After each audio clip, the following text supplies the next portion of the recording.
Welcome back, Showa spectators. Following the Dream 5 unboxing video I did, I mentioned that I was going to do individual reviews for each of the figures, and first one on the list right here is going to be the one that I had the least investment in. This is the 6-inch Anguirus 1972 figure. Now, usually with my figure reviews, I like to do my whole history of, real brief and everything like that, but honestly, we all know who Anguirus is. He's kind of the sidekick of Godzilla, especially towards the mid to later half of the Showa era, and he always seems to get the short end of the stick in fights, be it him getting sliced open by Gigan, or getting his jaw broken by Mechagodzilla, or just falling in a damn crevice in Godzilla vs. Megalon, or getting dropped and stomped by King Ghidorah. He just never seems to get his big moment. And also, let's not forget his first iteration being trounced by Godzilla himself in Godzilla Rids Again. Over the years, there's been several Anguirus figures, and I've owned many of them, if not almost all of them, with the exception of maybe the Singular Point version. I've gotten the Final Wars one, I've gotten the original 8-inch one, I've gotten the Godzilla Island series one, and I also got the enlarged Final Wars one that came to America under Bandai America. But nothing beats what came out of this box, and I'm going to show you why in this video review. But of course, not to be outdone, in true Showa Showcase fashion, this will be a versus video where I pit him against my previous go-to Anguirus, the Godzilla Island series Anguirus figure. Let's check it out.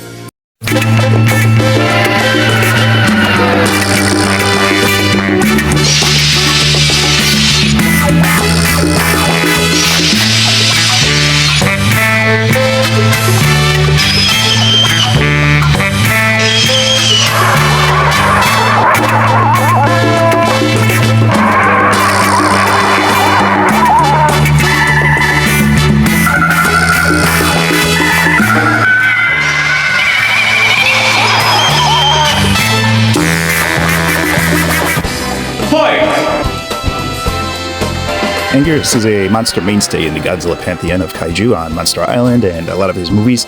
So getting this figure to me was kind of like a little bit redundant, since I already had this Godzilla Island series one in the 6-inch scale, the movie monster series. I guess it's a precursor to it.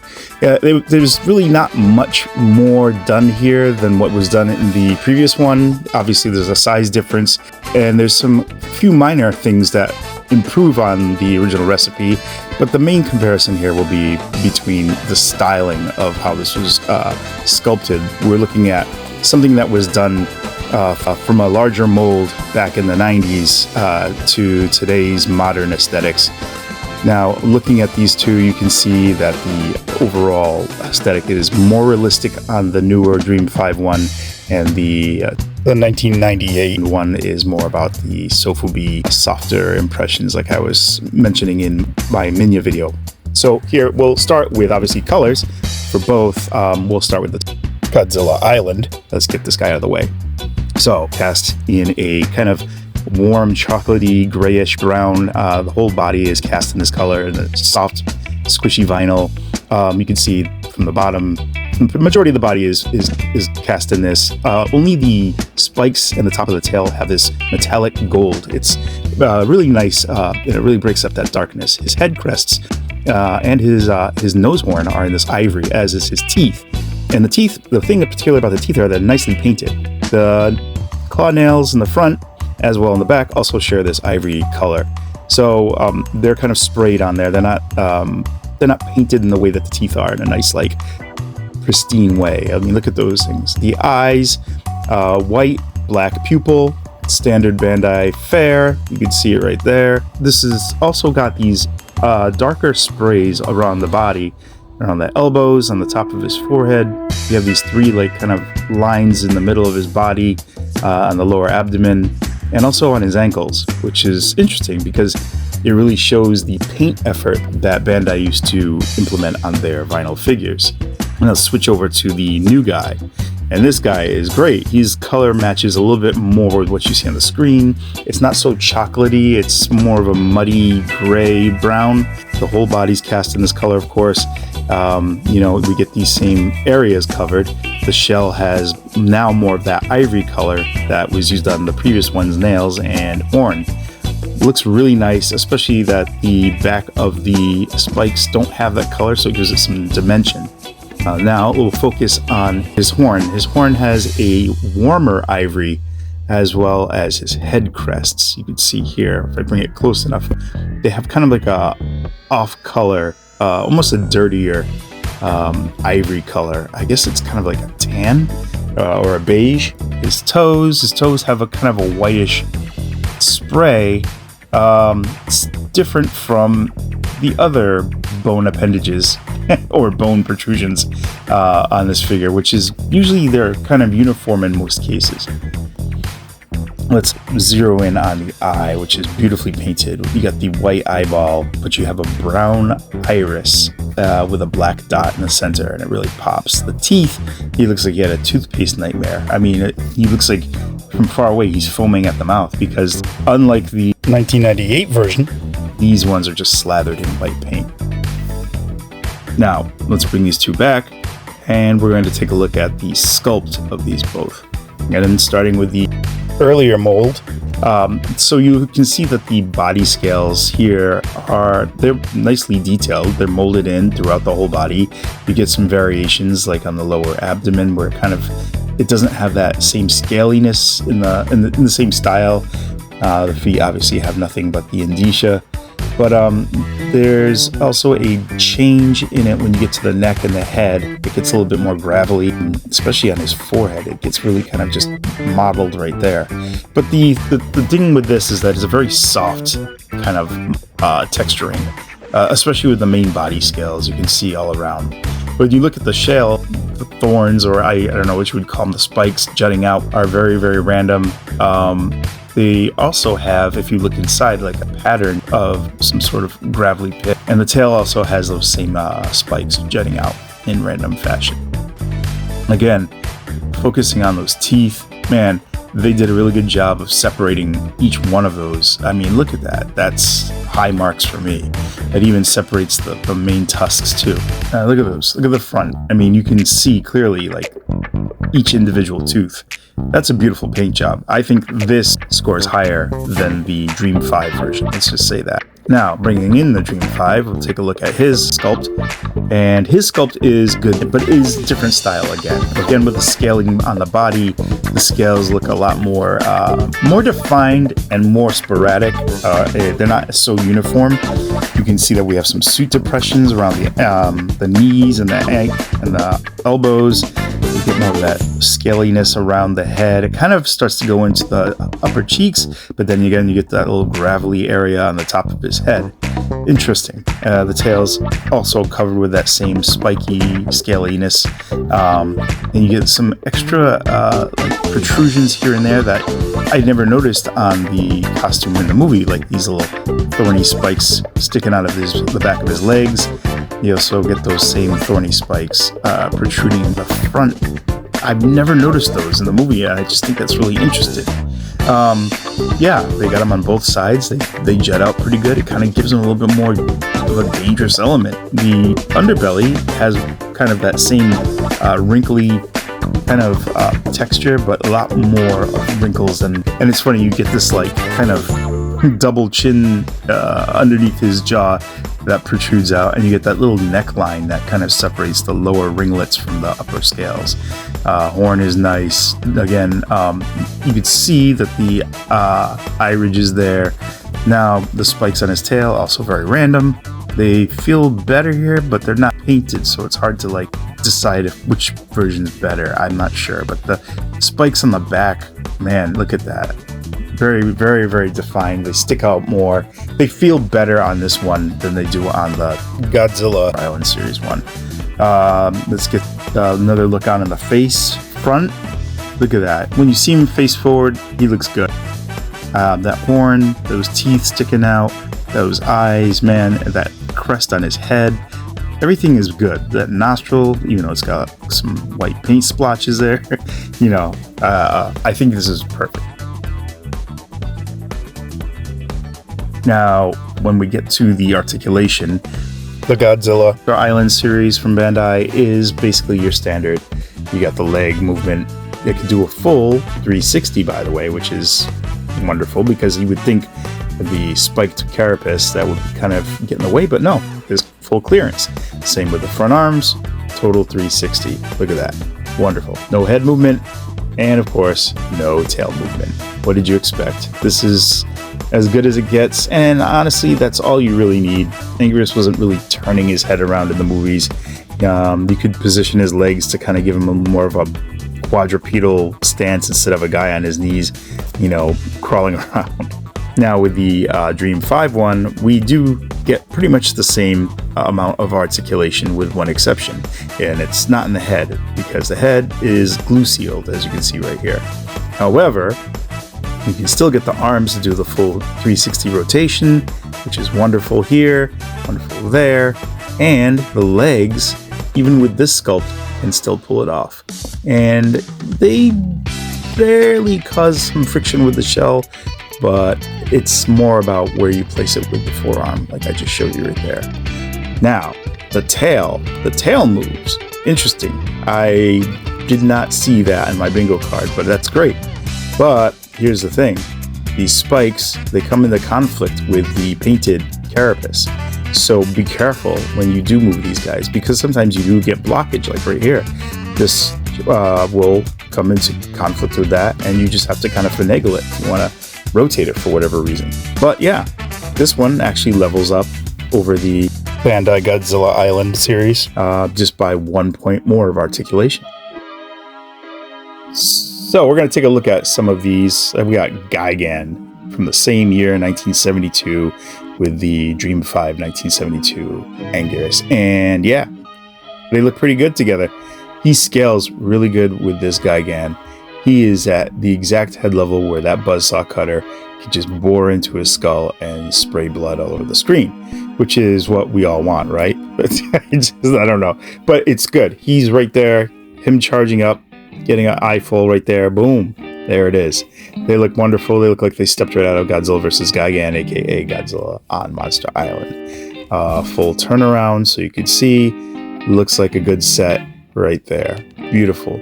And I'm happy that we have a fairly well-sized scaled Angulas, because I think Bandai Godzilla Island series, as I'm going to show you right now, skews a little bit smaller than he should. Put Gigan with him once again. Does he fare? Yeah, he's kind of eye level with his crotch. The buzzsaw's a little above his head, but that's really nitpicky. I wasn't complaining before the Dream 5 one came out, so honestly, I'm just grasping at straws, to be truthful.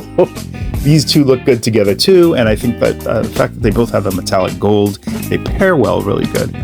Again, that old Sofubi style of gold paint being sprayed, or any kind of metallic paint or wild colors on your monster figures, is just a classic. Now let's get the old 68 Soshingeki, the monster suit that was primarily with the new Anguirus throughout the years. And here they are, looking good and scaling pretty good too, because Soshingeki seems like he's kind of on the small side when it comes to certain monsters he's paired up with. So in this case, I think these two look great. Yeah, height-wise, perfect. But the real test is, how is he going to look when you put him with the Dream 5 version? We'll see that right now. Doing a full turnaround of these two guys, getting a good look at this. All right, let's bring them in. There's the Dream 5 guy now. And whoa, it just makes a dramatic difference to me. I don't know about you, but now it really feels like it leapt off the screen. Gone are those metallic gold colors and the more, I don't want to call it cheesier, but very, very poppy, very wild colors. And Anguirus also scales really good with this version of Godzilla. Almost feels too big, but he's not. He's actually exactly where he should be. I'm just used to seeing the other figure being at the height that it is. Because look at these guys. This is picture perfect. Someone screenshot this. God, this is great. So excited. I can't believe I'm getting this much excitement over a figure that I really didn't have any anticipation for.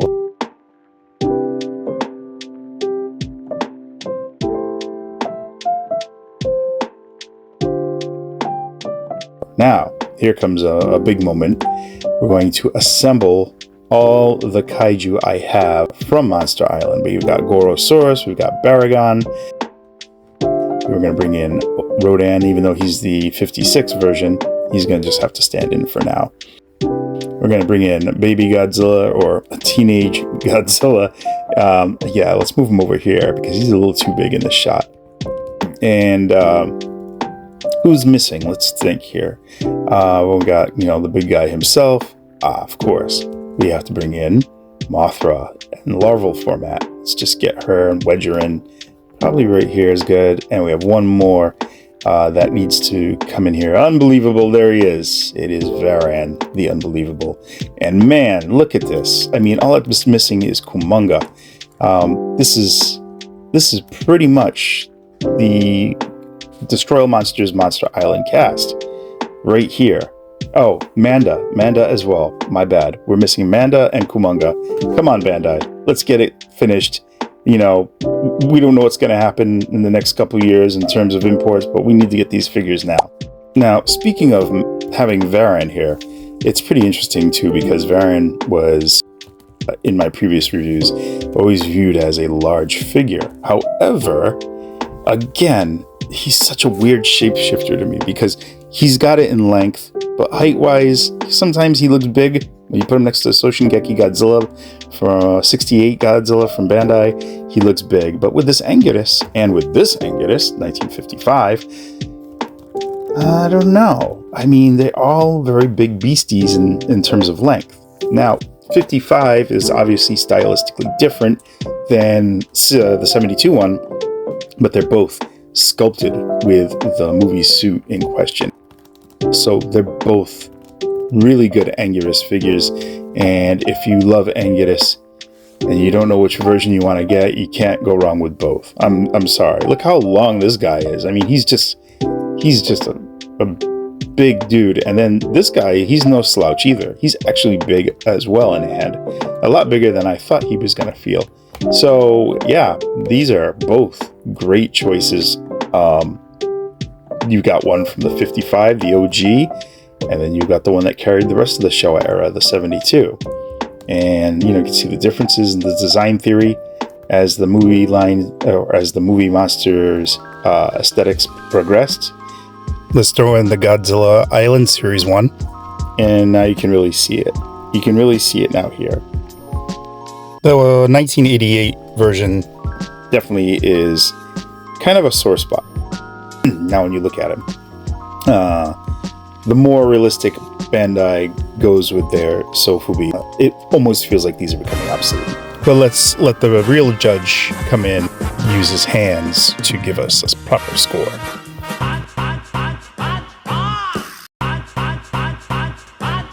Five punches for Godzilla Island and 6 for Dream 5. So there you have it.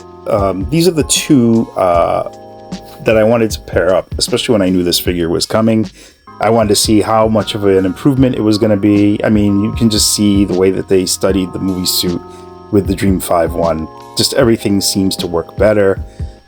No shade against the 1998 Godzilla Island version, because honestly, if you have that one and you don't want to fork the money out for a new version, you'll be fine. Honestly, it doesn't make that big of a difference unless you're a stickler, like I am, for movie accurate costuming over the Sofubi impressionist stance.